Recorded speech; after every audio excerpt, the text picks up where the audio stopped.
রাজ্য জুড়ে যখন ঘাসফুলের দাপট, তখন মুর্শিদাবাদে জেলা পরিষদ সেই কংগ্রেসের দখলে। একা কুম্ভ অধীর রঞ্জন চৌধুরী। অধীরদা, যেখানে গোটা রাজ্যে কার্যত ঘাসফুলের দাপট, অনেকে বলছে যে বামেরা উত্তরে, তৃণমূল রাজ্য জুড়ে এবং কংগ্রেস মুর্শিদাবাদে, মানে মুর্শিদাবাদ কংগ্রেস হয়ে উঠছে। না, ব্যাপারটা হচ্ছে যে দেখুন, কংগ্রেস দল তো দুর্বল ছিল, আমরা স্বীকার করেছি। এবং এটা ঘটনা যে কংগ্রেস দলের ক্ষমতাকে ব্যবহার করে তৃণমূল ক্ষমতায় আসার পর মাঝখান থেকে পশ্চিমবঙ্গে আমরা সব থেকে বেশি ক্ষতির স্বীকার করলাম। এবং আজকে তার জন্যেই সারা দক্ষিণবঙ্গ জুড়ে, উত্তরবঙ্গ জুড়ে যেখানে যেখানে আমাদের যা কিছু ছিল আমাদের ক্ষতি স্বীকার করতে হয়েছে। কিন্তু তার মধ্যে আমি মনে করি যে আমাদের পার্টির অনেক দুর্বলতা আছে। আমরা নিজেরা লড়াই করার আগেই আমরা হেরে যাওয়ার মানসিকতা তৈরি করে ফেলেছিলাম। এই যে সেন্স অফ ডিফিটিজম, এটা আমাদের অনেক জায়গায় ক্ষতি করেছে। অর্থাৎ আমরা হয়তো পারবো না, এই পারবো না মানসিকতাটা আমাদেরকে অনেক জায়গায় দুর্বল করেছে। এটা গেল এক। দু নম্বর, আমাদের আর্থিক সঙ্গতিটা ছিল বড় কম।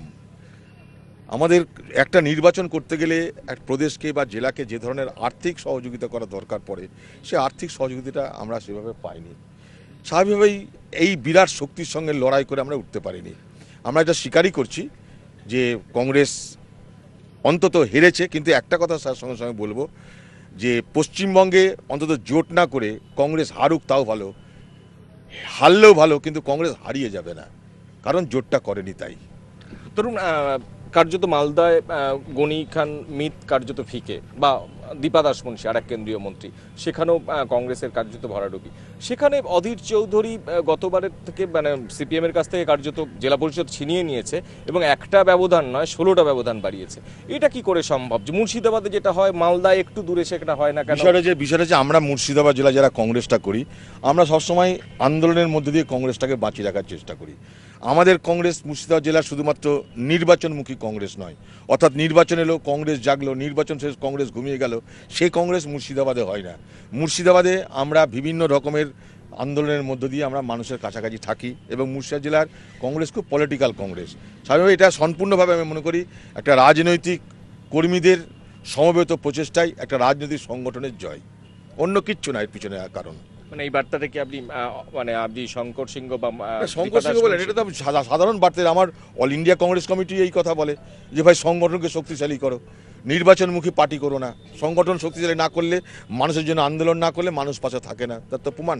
অন্তত সিপিএম পার্টিতে সেটা দেখালো যে হেরে গিয়েও তারা তো বিভিন্ন ইস্যুতে ছিল মানুষের সঙ্গে প্রত্যেক সময়, তার জন্য তারা কিন্তু ফলটা কিছুটা পেলো।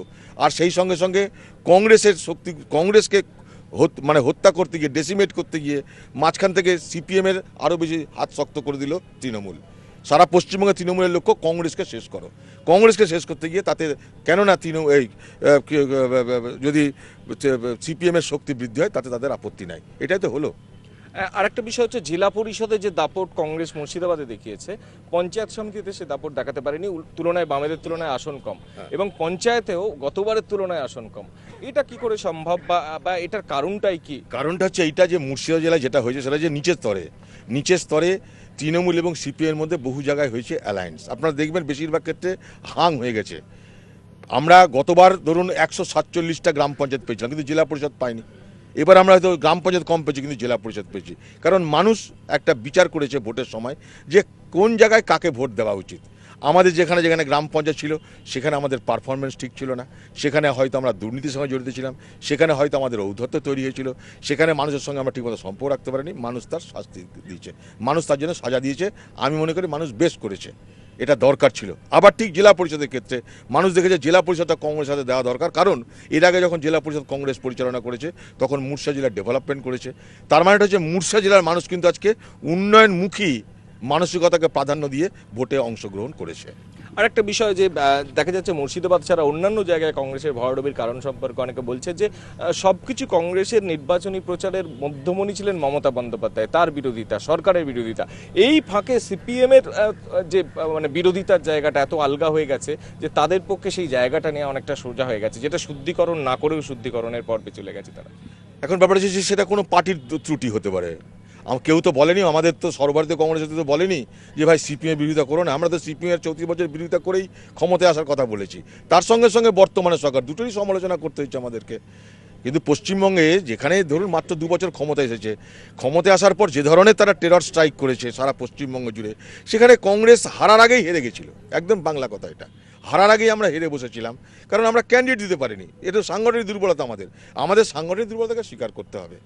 এবং তার সঙ্গে সঙ্গে তৃণমূলের যে সন্ত্রাসের বাতাবরণ, যেখানে 6,500 আসন তারা বিনা লড়াই জিতে নিল, সেই জায়গাটা কখন মেকআপ করার সময় পেলাম আমরা হাফ হার্টেড হয়ে নির্বাচনে অংশগ্রহণ করেছি। আমরা জিততেই হবে, এই একটা কমিটমেন্ট থেকে নির্বাচনে অংশগ্রহণ করতে সম্ভবত পারিনি। আমার শেষ প্রশ্ন, যেটা অধীর চৌধুরী একা পারেন, কিন্তু এটা কি প্রমাণিত হলো না যে জোট ছাড়ার খেসারত দিতে হলো অন্যান্য জেলার? এটা আমি মনে করি না তাই। আমি বরং মনে করি সেদিন যদি জোটটা না করতাম তাহলে আজকে এই খেসারত দিতে হতো না। কেন? তার কারণ হচ্ছে আমাদেরকে তো ওরা কনজিউম করে নিল না, আমাদেরকে তো গিলে নিল। যে মুহূর্তে আমরা জোট করলাম সেই মুহূর্তে ক্ষমতার সঙ্গে সঙ্গে আমাদের লোকগুলো তাদের সঙ্গে চলে গেল। ফলে আমরা তো আমাদের আলাদা অস্তিত্ব টিকিয়ে রাখতে পারলাম না। কিন্তু মুর্শিদা জেলায় আমরা প্রথম দিন থেকে জোট করিনি বলেই মুর্শিদা জেলা পরিষদ টিকে থাকলো। যেখানে যেখানে জোট হয়েছে সেখানে কংগ্রেস উঠে গেছে, যেখানে জোট হয়নি কংগ্রেস টিকে আছে। তার মানে জোট না করার সেদিন দরকার ছিল বলে আমি মনে করি।